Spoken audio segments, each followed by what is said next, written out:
दोपहर में घर से बाहर निकली मासूम बच्ची की हत्या करने के बाद उसकी लाश को पड़ोस में रहने वाली उसकी ताई के मकान में बोरे में बंद कर छिपा दिया। कई घंटे बाद पुलिस ने लाश को कमरे में बोरे से बरामद कर पोस्टमार्टम के लिए भेजा और मामले की जांच शुरू करते हुए 3 लोगों को हिरासत में ले लिया।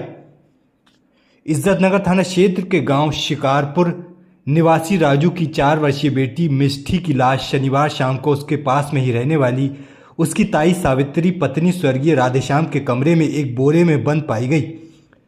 बोरी को लिहाफ और ईंटों से दबाया गया था। पोस्टमार्टम हाउस पर मौजूद मृतका के घरवालों ने बताया कि मिष्ठी कल दोपहर में घर से बाहर गई थी, लेकिन वह वापस नहीं लौटी। शाम तक उसका इंतजार करने के बाद जब पिता राजू मजदूरी करके घर वापस लौटा तो पता चलते ही उसने बेटी मिष्ठी को तलाशने की कोशिश शुरू कर दी। इस काम में उसके घर के अन्य लोगों और पड़ोसियों का भी सहयोग लिया, लेकिन देर तक तलाशने के बावजूद मिष्ठी का कुछ पता नहीं चला और तब घटना की जानकारी पुलिस को दी गई। कुछ देर बाद मौके पर पहुंची पुलिस ने जब पड़ोसी सावित्री देवी के मकान का दरवाज़ा खुलवाने की कोशिश की तो दरवाज़ा नहीं खोला गया। वहीं सावित्री का ससुर गंगाराम भी दिखावे के लिए घरवालों के साथ उसे तलाश में दिखावा करता रहा और खुद भी पूछताछ करता रहा, लेकिन जब पुलिस पहुंची और दरवाज़ा खुलवाने की कोशिश की, जब दरवाज़ा नहीं खुला तो एक बच्चे को दीवार लांघ अंदर भेजा गया और उसने दरवाज़ा खोला। पुलिस अंदर पहुंची तो सावित्री के कमरे में लेटी थी। उसी कमरे में बोरे में बंद मिष्ठी की लाश पाई गई। मिष्ठी के शरीर पर खुरचने के निशान थे। लगता है गला दबाकर हत्या की है। पुलिस ने सावित्री देवी, उसके ससुर गंगाराम और उसकी पत्नी फूलन देवी को बच्ची की लाश को पोस्टमार्टम के लिए भेजकर मामले की जांच शुरू कर दी है।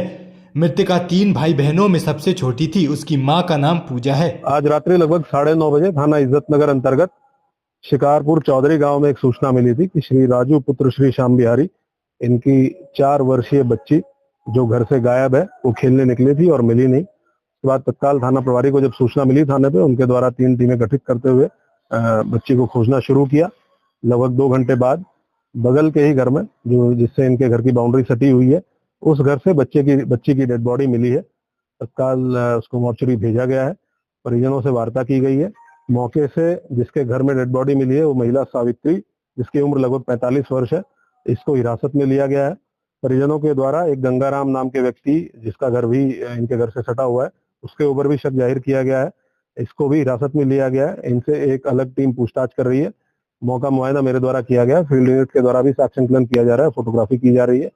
विस्तृत पूछताछ करते हुए परिजनों को जो भी आशंकाएं हैं उनसे तहरीर प्राप्त करके FIR दर्ज करते हुए जो भी इसमें दोषी हैं उनके ऊपर कठोर कार्रवाई सुनिश्चित की जाएगी।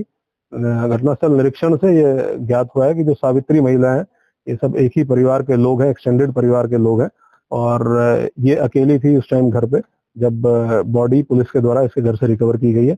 विस्तृत पूछताछ की जा रही है और कठोर कार्रवाई हम लोग सुनिश्चित करेंगे। मेरी बेटी कल दोपहर से गुम हो गई थी।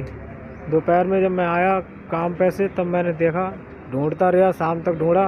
पड़ोस के घर में निकली थी, सावित्री के घर में, उसकी बोरे में लाश निकली थी।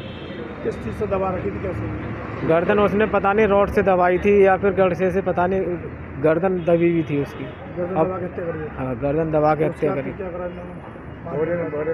बोरे में बंद करके और कपड़ों से अद्दों से ढुका के रख दिया था उसे। कहाँ मिली? कमरे में थी, बाहर थी? कमरे में अंदर। क्या करती है सावित्री वो? सावित्री घर पे रहती है वो अपने। अच्छा, तो उसमें हो रहा है आपके? कहते बगल में ही है मेरे। क्या लोगों ने हत्या करी उसकी? उनके 3 लोग थे। कौन कौन थे? गंगाराम, फूलन देवी और सावित्री। तो तीनों ने हत्या करी जी।